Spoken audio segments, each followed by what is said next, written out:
This is Vermont Edition. I'm Michaela Lafrac. Before we dive into today's conversation, I want to note that our team has been spending the past few days learning more about the recent arrest of Vermont resident and Columbia University student Mohsen Madawi. He was taken into custody at an ICE field office in Colchester on Monday. You might have also heard that there's a Tufts student who was arrested by ICE in Massachusetts and temporarily detained in Vermont. These cases shine a light on changing practices by federal immigration authorities, and they've also led many Vermonters to question the state's complicity in potentially unlawful deportations.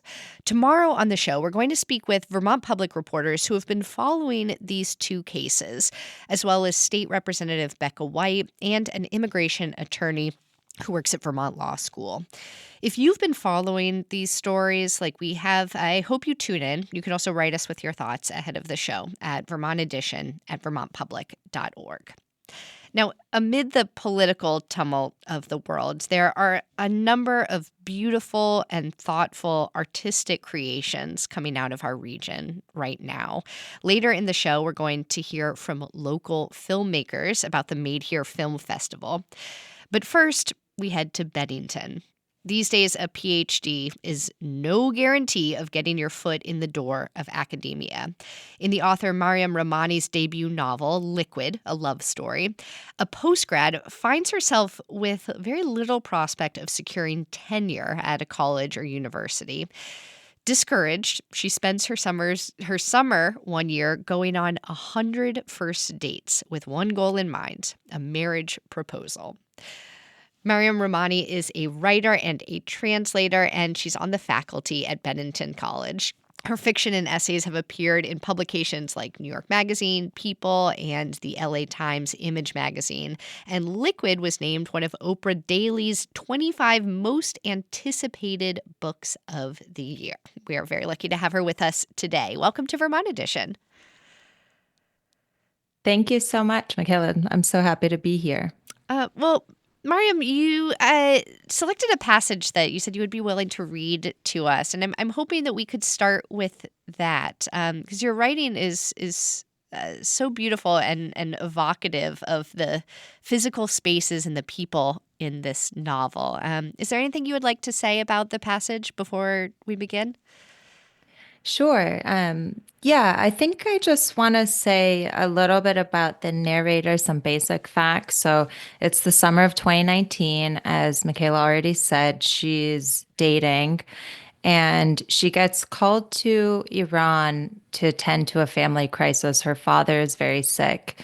This is a mixed race narrator who is half Indian, half Iranian, which we might, kind of talk about the reasons for that later in the show.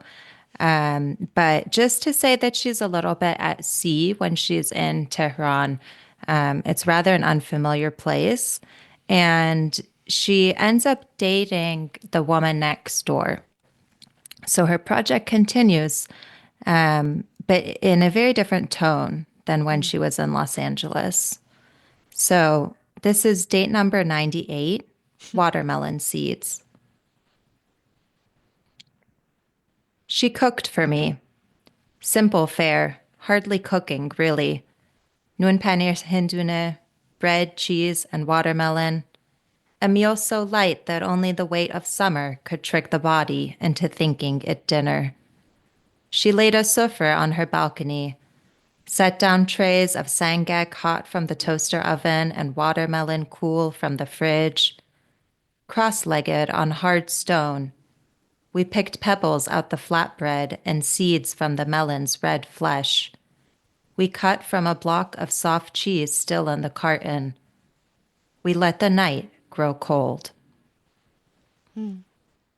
Thank you for Thank you. reading that. That makes me Really wish it was summer right now. Yeah, soon, hopefully. That's what they keep telling me.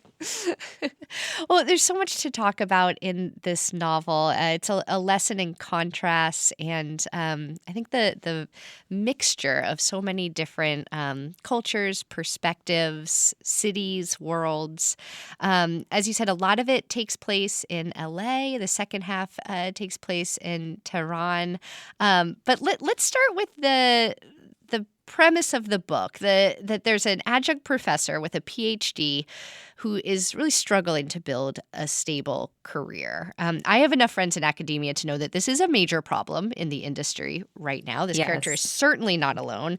Is this something that you talk a lot about with your colleagues?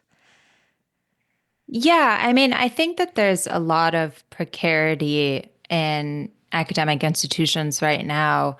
Obviously, even more so today. The novel was written several years ago. Of course, it takes a bit of a process for a novel to come out, and it's set in the summer of 2019.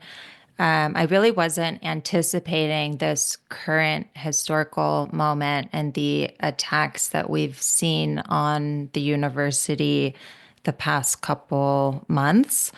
Um, but the we were already in a position, I would say, where American education is really being threatened, and particularly education in the humanities, facing a lot of cuts. And it poses a lot of questions of what impact that is going to have on culture and just novels, films, the culture that we all enjoy actually outside of the academy, outside of those gates. Hmm. And I think for people who are watching with concern about the current attacks or cuts to funding of American universities, there's still space within that to critique the world of academia itself and the experiences of young intellectuals such as your narrator and yourself, and the ability to find a career path. Is that something that you have also had to navigate personally? I know this story is not is it's fiction. It's not a memoir by any means, but was it informed by your own path through academia?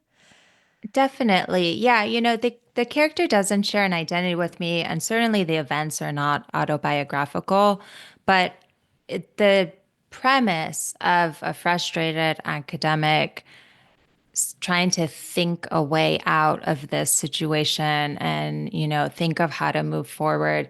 That certainly was the position I was in when I wrote the book. So I was living in Los Angeles. I had finished a PhD at UCLA in literature. And, I was having a really hard time finding something permanent, even though I was continuing to teach at UCLA. And that's basically the kind of milieu, the moment in which I wrote this text. Hmm. Well, there are a number of rom-com elements to the book, particularly in the first half, as this character embarks on her quest to go on 100 dates and marry somebody rich. Are you a big fan of the rom-com genre, or was this an attempt to satire something that you aren't a personal fan of yourself? Absolutely a fan, but I think that the best satires do come from a place of affection. So that's how I relax. I watch a ton of rom-coms, and I never thought about bringing that into my work.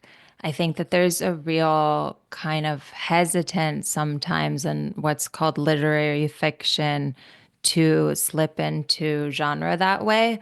But that was actually really what I was interested in here, like the dynamics of what gets dismissed because it's feminine. Why do we call them, the kind of dismissive term of chick flicks? These ways of talking about a genre as though it's less valuable. And certainly they are really quite formulaic, but that's part of what the novel plays with and is interested in, kind of using those conventions, but also butting up against them and thinking about what that means, how our culture thinks about gender, and in particular, the position of womanhood and femininity. Hmm. And on that note, I mean, as evidenced by the piece of your novel that you read at the beginning of this conversation, the protagonist goes on several dates with women in this pursuit of marriage. And so we're not talking about a heteronormative story here. I'm curious, do you think that even in like the world of queerness, the culture of being queer, there you still sometimes can't escape some of those traditional mores of searching for marriage and stability, things like that? I think so. I think that there's also a real interest in a kind of economic critique here, or at least just thinking about the intersection between money and love. And, we all live in this world and we're bounded by its conventions. So even in queer relationships, there are going to be power dynamics around finances, or there are going to be, these real questions that need to be negotiated. And I was really interested in exploring that here.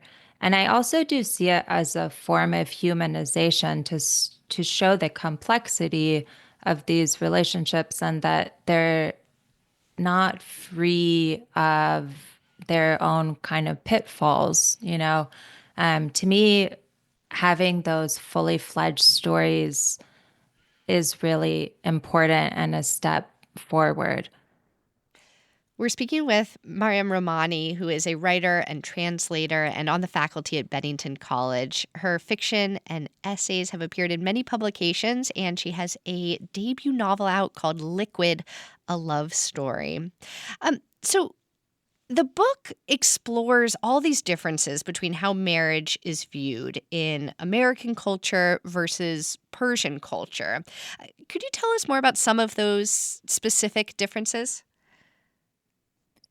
Yeah, I think that there's, some differences and there's some similarities. So I think the quest for stability, the quest for love, those are pretty universal features of life today. But there are some differences as well. The narrator is under some pressure from her father to settle down, to get married. There's a line, her mother tells her to assess the going great for old maid status these days, and so um, there are these kinds of cultural pressures on her as well in terms of when she settles down and with whom. And we see that in the queer relationship that comes up in Iran.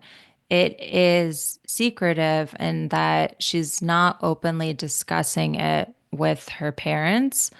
But on the other hand, she functions in the love interest group of friends. She goes out with them. Like it's also public in some ways. And so you can't really say quite clearly, like, is it a closeted relationship or not? Hmm. And the book, as you've mentioned, takes place largely in these two big cities, L.A. and Tehran. For you, now that you're living and working at Bennington College, and I know you also used to live in New York, I'm just curious to hear about your experiences here in Vermont in such a rural setting, and how that feels for you as a writer. Yeah, I grew up in a small college town in Ohio.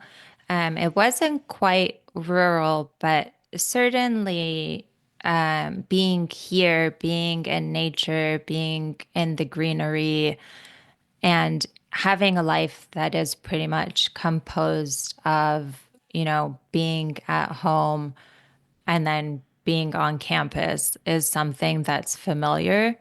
Of course, as you said, I've lived in cities, chosen to live in cities, for most of my adult life and came here in order to teach. But it's just been so much fun and it's been really rewarding. It's been a really productive time for me personally in terms of the projects I'm working on. And it's also been really amazing to get to know the students at Bennington. It's a lot of fun to teach here. Mm.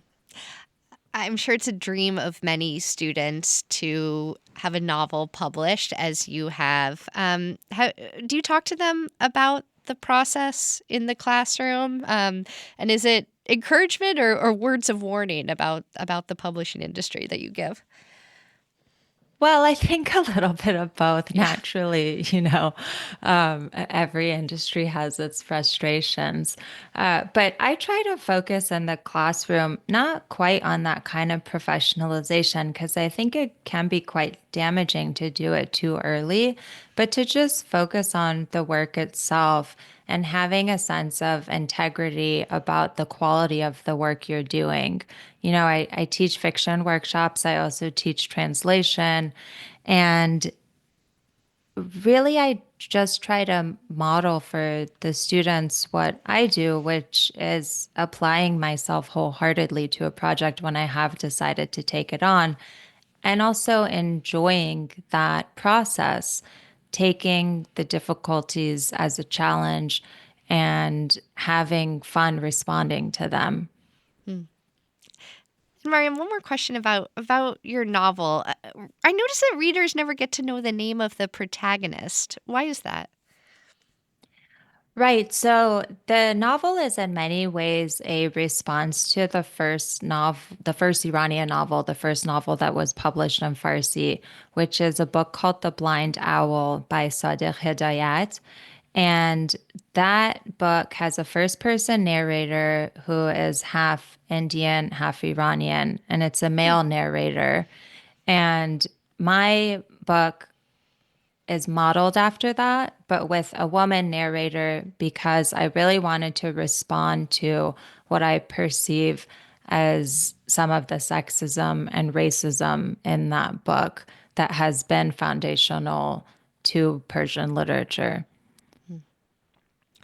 Mariam Rahmani's debut novel, Liquid, A Love Story, is out now. She's a writer, a translator, and on the faculty at Bennington College. The novel is beautiful. Congratulations, and thank you for joining us today.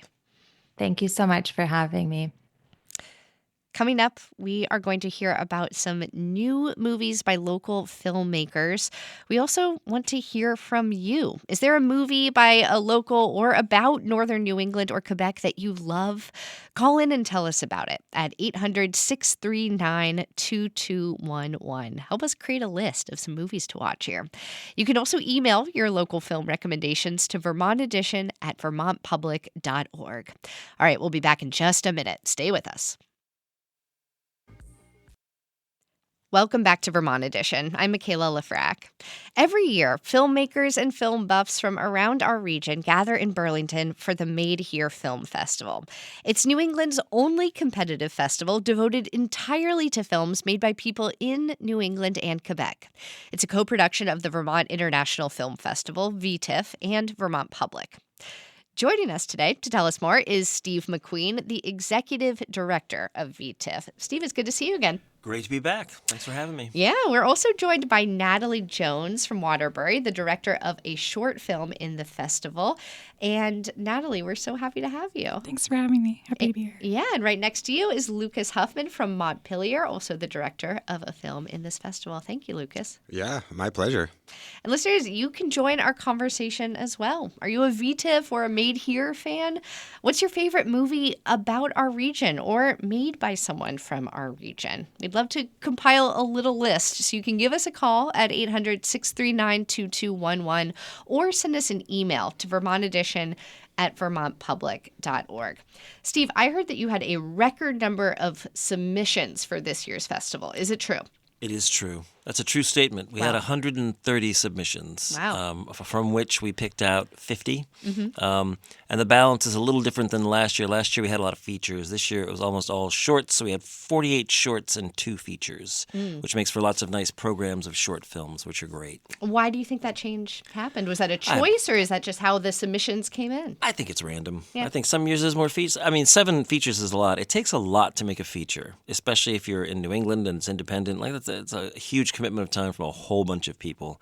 And short films are easier to make and just as valid. So I think 7 was more the outlier than this year's 2 in terms of features. Okay. And also tell us a little bit about the history of the location of the film festival. It's at the Burlington Beer Company. It is. But I love this tie that it has to early cinema. Yeah, it's amazing. It's in the Lumiere Room at Burlington Beer Company, and that entire Burlington Beer Company building was built by the Lumiere brothers, whose names I should know but do not.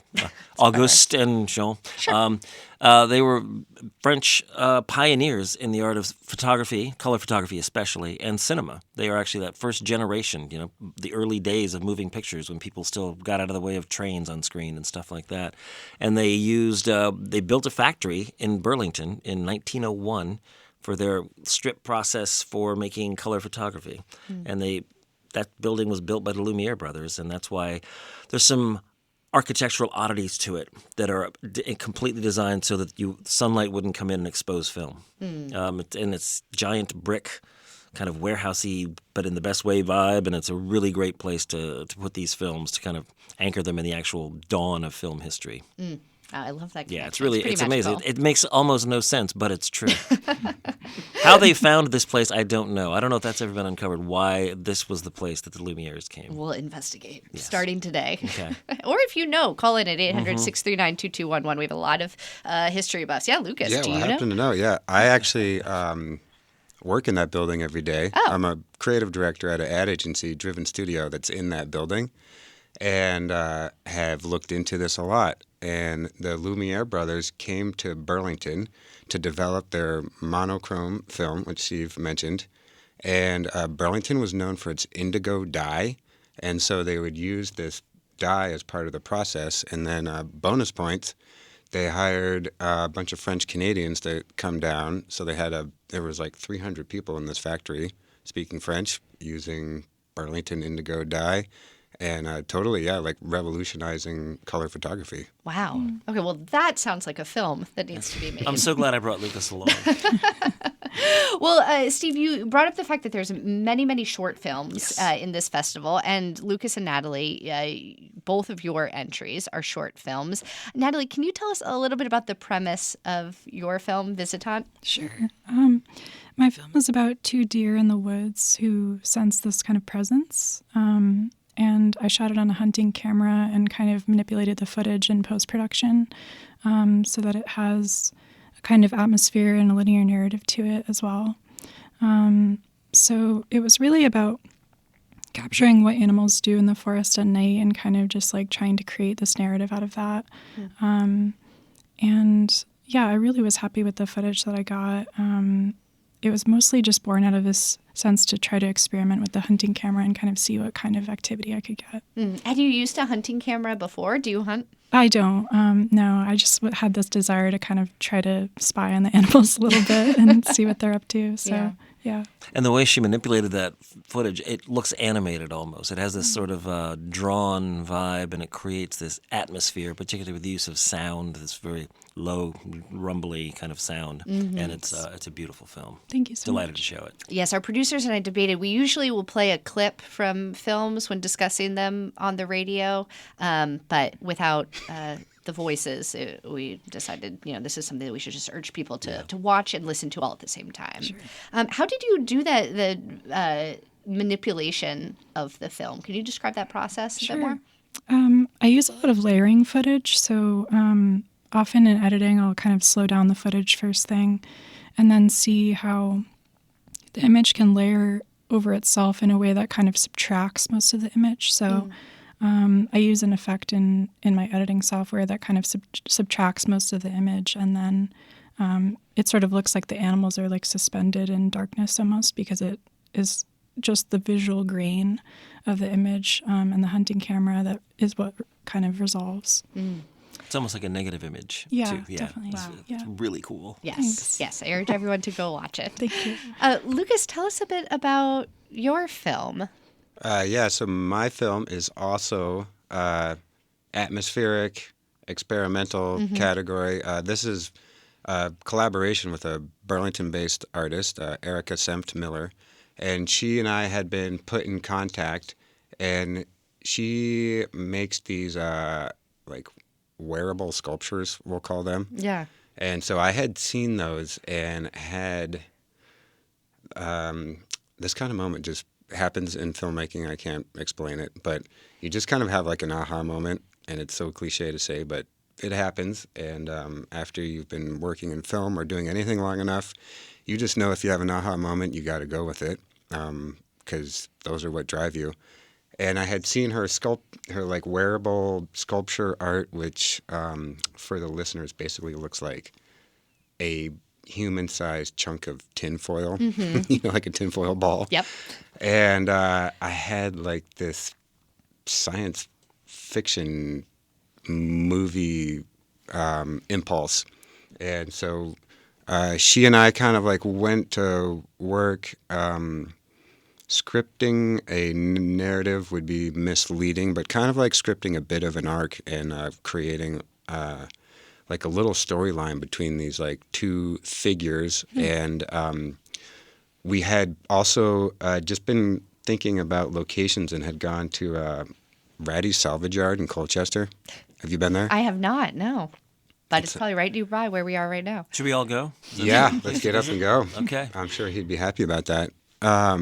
It's like a 17-acre salvage yard. It's just sprawling area filled with like these scrap cars.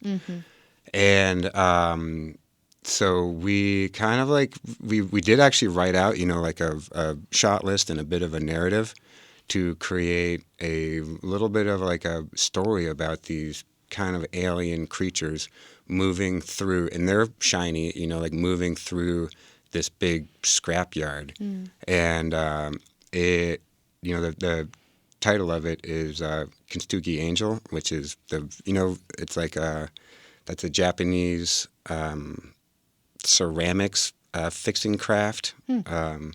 And so we kind of were just, it's a lot of it comes together in the edit and in the sound design, but to create a kind of feeling of repair.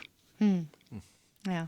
What struck me about both of your films was, and your descriptions of the creative process, was that it gave you both a chance to sort of play and experiment and have fun in a way that sometimes we don't always get to as adults with our day jobs. Natalie, is that how this process felt to you? Yeah, definitely. I think in working with the landscape, I always feel a little bit like a kid again, just because I spent a lot of time outdoors growing up. And, when I'm filming the landscape, I feel like I can kind of get back into that headspace of just like the purity of experimenting and playing, like when I was younger. Yeah. Is that how it felt to you as well, Lucas? And I know there's also an actual child in the film, too, I wanted to ask about. We actually cut that out for the one that's going to be screening. That's film for you. Yeah. Axe the kid. The only test results came back. Axe the kid. Well, we had, that's a good point of view there, Michaela, about just like having fun with experimental projects like this. And that a lot of like the form and what kind of ends up, shaping the film, you could go in, with like an inclination, and you follow that in this format, as opposed to like a scripted narrative film. And the like meaning and truth of what is in the material tends to kind of come out just the more you engage with it. Yeah. And so in this, it really was. There's a certain part that happens in Ratty's in the salvage yard, and then the certain part that happens at this brand new car dealership, Goss Dodge, like down on Shelburne Road, and it's kind of like creating tensions between these worlds. But in the process, it was kind of like, what is like the eeriest place that we could have the story take place? Let's go check it out, as opposed to having a creative process that like has these like inherent limitations. We were just like, let's just try and do whatever comes to mind. Yeah. That's the great thing about film, right? Yeah, and that eeriness of location also, I think, comes through in both of your films. Steve, I just want to briefly go back to this what we touched on just now about the editing process of these films. Do you work with the filmmakers who are part of this festival on any element of that editing process or getting their films ready for this? How does that work? No. I don't tell artists what to do. I pick the films, but Yeah. the artists, it's up to them to make the films and Yeah. do the films. I'm not that kind of person that wants to put my stamp on anybody's art and say, this would be better if you cut it this way and this way. Yeah. They submit the films that they've created, and that's what we go by. I also do want to. I love both these films, but I do also want to make sure that everybody knows that we have more than just experimental films at the festival. All kinds of narrative films and documentaries and animated films and things like it's a wide kaleidoscopic range of everything you can imagine in film as well. Could you tell us about some of the topics of the documentaries that are airing? Oh, geez. Sure. Let's see. I can just go look. See, there's a couple about floods and water, which is not Tracks, hard yep. to imagine. There's a couple about immigration. The experience coming to a new place and trying to become and trying to fit in. There's a really fabulous one about a guy who finds a trove of Super 8 films in his great-aunt's basement after she dies and discovers this whole filmed history of his family filmed by the outside, and she'd never shown them to anybody. And there was crates and crates of it, and so it's a sort of a essay about that with this film. But it's really fabulous, stuff like that. There's a mountain climbing one. A woman who lives in Quebec decides to climb the 3 biggest peaks in Cuba, and she's quite she does it. Wow. Very Spoiler. inspiring. Kind of inspiring. Yeah. Let's jump ahead to the. I guess I ruined that one for everybody. But there's a twist. There isn't really a twist.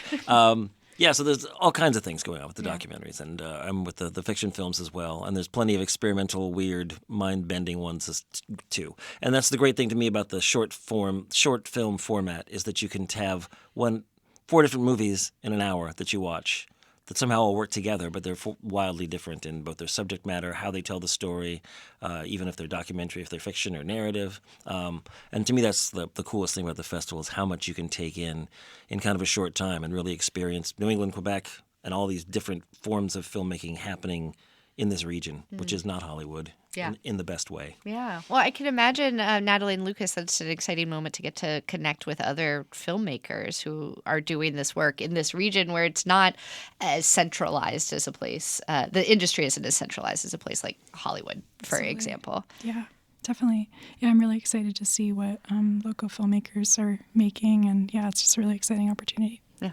Yeah, I mean, I think 3 years now that I've had films in the Made Here Film Festival. And I got to say, I participated with another hat, which is that of I'm one of the founders of the Vermont Production Collective, which is the kind of organizing body of film and TV professionals. Mm-hmm. And so we work with Steve to put on filmmaker events as well. So there's also, panel discussions and there's receptions. And those do get to facilitate just mingling and meeting with other filmmakers, which, something that is like unique to the Vermont experience is that sometimes you don't see everybody or many people. So it's a festive occasion. It's in a bar. Yeah. So it's a pretty festive, upbeat. Everybody's pretty happy all the time. People are meeting. They're excited. Young filmmakers, a lot of young filmmakers like Natalie who are seeing films presented to an audience for the first time, or young filmmakers from Quebec coming into the States to see their films presented, and it's just all very exciting. I think the community building, is that the mature term for that? That's the mature buzzword, term. Yeah. Yeah. And I know that, Lucas, you're going to be hosting a conversation about the role of social media in film, too. And I want to ask you about it. We do have to take a short break, but we'll save that for when we come back. This is Vermont Edition. Stay with us. Welcome back to Vermont Edition. I'm Michaela Lafrac. If you're just joining us, we are discussing the upcoming Made Here Film Festival in Burlington. It's a co-production of Vermont Public and the Vermont International Film Festival, VTIFF. My guests are Steve McQueen, VTIFF's executive director, and the local filmmakers Lucas Huffman and Natalie Jones. Before the break, Lucas, we were just about to chat about one of the conversations that you'll be hosting at the film festival, because there's a lot of screenings, but there's also other opportunities to connect with folks. Tell us what you're talking about. Yeah. So that's Sunday, April 27th, 10:30 a.m. at the Burlington Beer Company Lumiere Hall. And it's a panel discussion. We titled it New Media in the Filmmaking Landscape, but it essentially is something that I am very curious about and passionate about, which is trying to figure out how new media, we're going to call that like social media, TikToks, Reels, YouTube, kind of how the both the tension that has with traditional filmmaking and traditional film distribution. I mean, a film festival is amazing. I would also put that in a kind of traditional film distribution category. And so I've got some leading professionals who are running like some big Instagram accounts and creators, and then some folks who are in the marketing world, kind of living between like brands and social media. And so I'm going to be shaping a conversation for like really directed for filmmakers in the audience about let's get over it. Social media is here. Let's use it to help. For one, it's easy like marketing for films, but also too, there's really cool like storytelling opportunities when it comes to social media, and like just identifying, like the social media audience and figuring out. I mean, I think in an ideal world, you're getting that audience to come to film festivals, and you're also just letting film festival people loosen up and be okay with social media.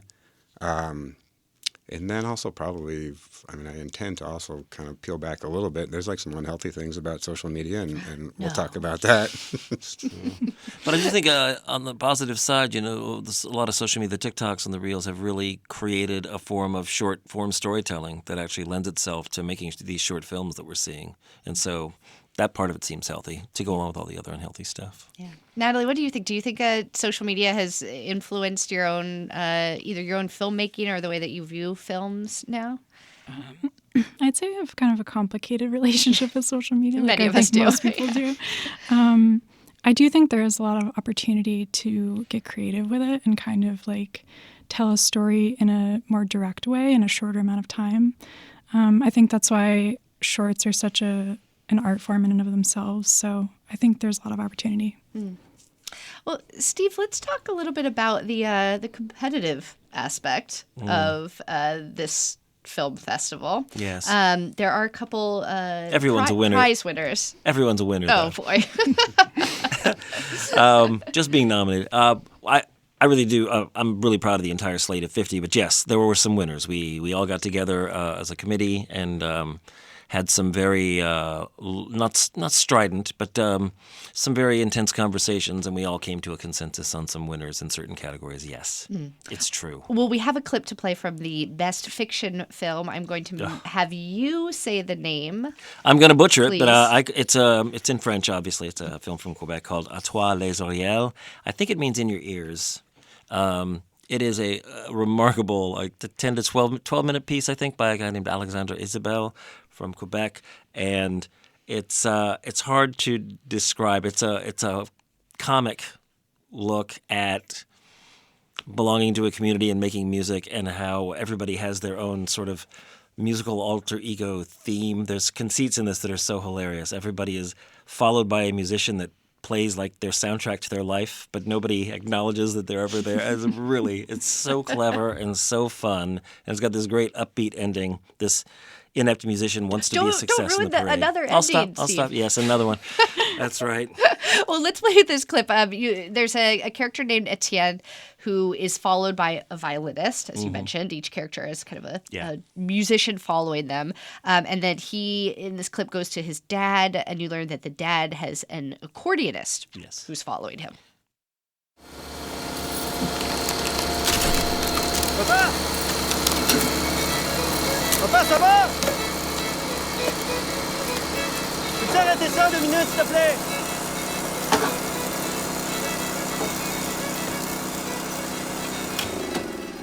C'est de bonheur sur le piton?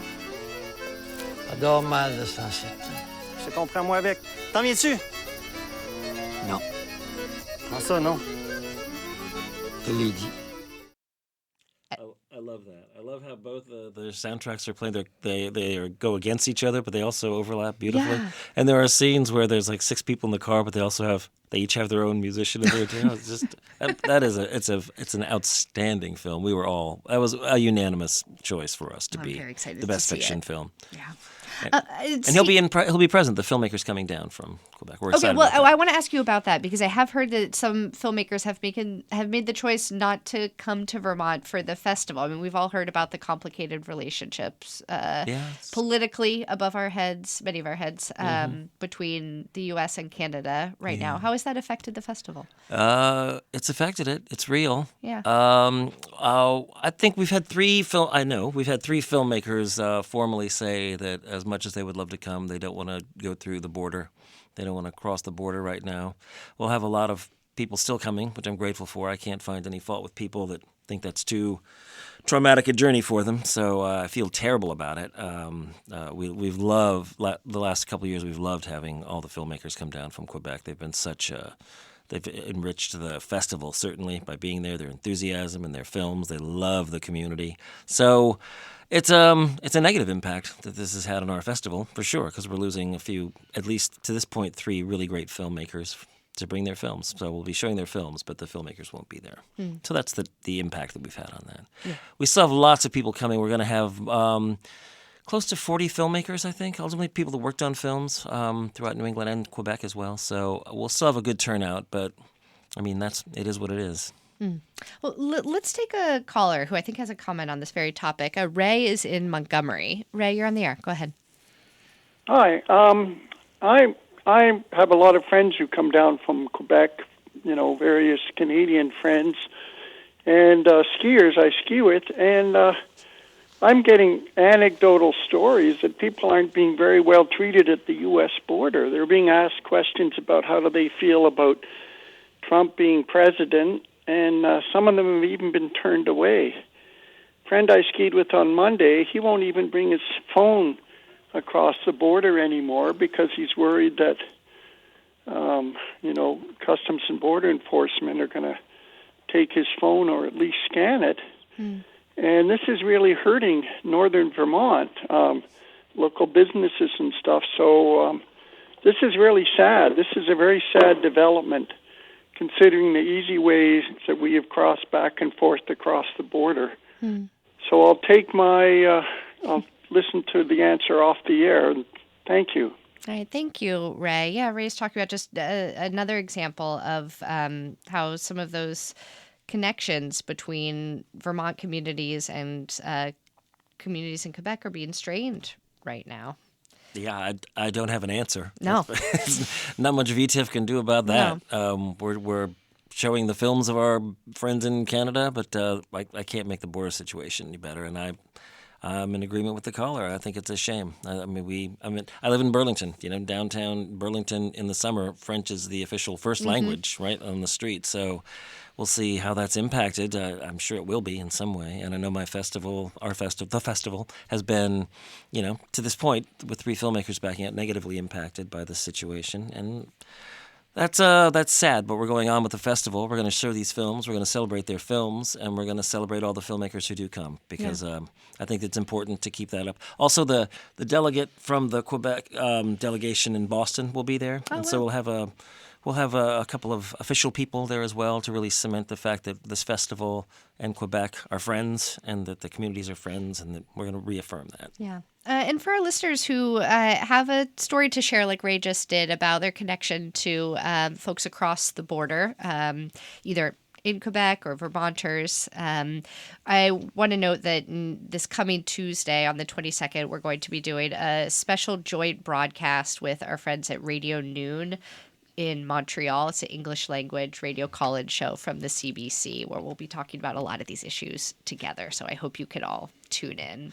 Can I mention something about the Quebec films? That's Sure, pretty interesting? please. So obviously Canada's a different country, and they make the way they make films and get funding for films is different, and so there's a longer wait in the process. But once you get funding for a film, you have access to a broader range of resources than most filmmakers do in communities in New England. And so there's sort of a Quebec look to a lot of these films because they do get sort of edited and shot with sort of some of the same equipment, and it's more. I don't know what to say. It's just Steve, it's got, I think Steve might politely be trying to say that like their production values are pretty high. the production values are high. Yeah, there's a look to them. There's a really cool look. A nice look, like a professional look.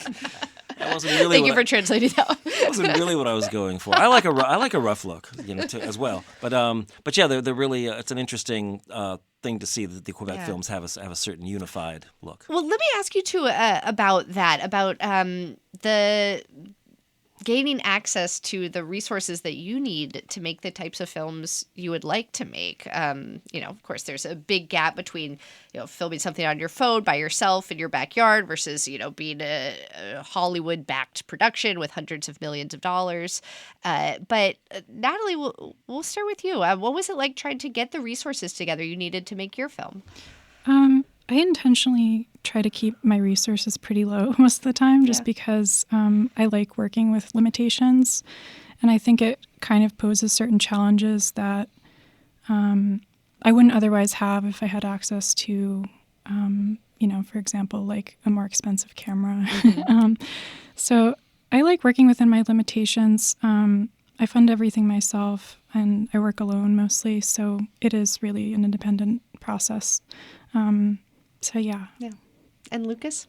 Yeah, well, I will say on behalf of the Canadian films too, because I get a big kick as a Vermont filmmaker. One of the reasons I really like Made Here is because there's all of these Quebec films there, and they're very good. They do look good. That's great. You can always have high production values, but still have a story that's lacking. But their rigor with their storytelling is also right there. And I do think it also has something to do with what you're talking about, just kind of resources to do the practice of independent filmmaking. I think they also have just a lot more experience making these films outside of studio systems. And so in America, like you have the studio system, then you have like the independent film system, and I feel like I'm even independent of the independent film system. And in a very kind of New England and Vermont ethos do a lot with little. And I think that is one cool thing about the Vermont filmmaking community is that, maybe you like don't have an extra light to light your scene, but there's a lot of integrity and there's a lot of kind of just uniqueness that's like a Vermont quirkiness and also not thinking twice about going out and making the film despite the lack of like traditional resources, which I think is another kind of Vermont quality. And money being a resource as well. Well, that's what, The resource really is the tough one is money. The joke being that in Quebec they don't. Once you get the funding, you don't worry about it. And filmmaking in the United States is essentially fundraising. Yeah. Well, making something beautiful out of what you've got. Yes. That is said, your these New Vermont England life. films are all fantastic, and I think that production values can often be overrated, like Lucas said. Like my favorite filmmaker is John Cassavetes, whose production values were trash, right? They were, but I did not say they're amazing. overrated. That's We'll let you duke this out off air. Real quick, Steve, the basics of the film festival, dates, tell us the location again. April 24 through 27. It's all at Made Here Festival.org. Oh, Yeah, did I get the just right festival? Google something. Google Made Here Film Yeah. Festival. And it's Thursday through Sunday, April 24th through 27 at the Burlington Beer Company's Lumiere Room. It's got its own entrance, but if you come in through the restaurant, they'll point you in the way too. And films going on every day, Thursday through Sunday. Please come. It's pay what you can, which means it can be free if you're that kind of person, but it can also be some money if you want to give us some money as well. Steve McQueen with VTIF, as well as filmmakers Lucas Huffman and Natalie Jones. Thank you all so much for joining us. Thank you for having us. I appreciate it. All right, that is all the time that we have for today's show. It was directed by Aaliyah Papes. Our managing producer is John Aarons, and our producers are Andrea Lorian and Daniela Fierro. Anna Berg is our intern, and our call screener today was Rick Barrett. Our theme music was composed by Myra Flynn. I'm Michaela Lafrac. Thank you so much for listening, and we will catch up again soon.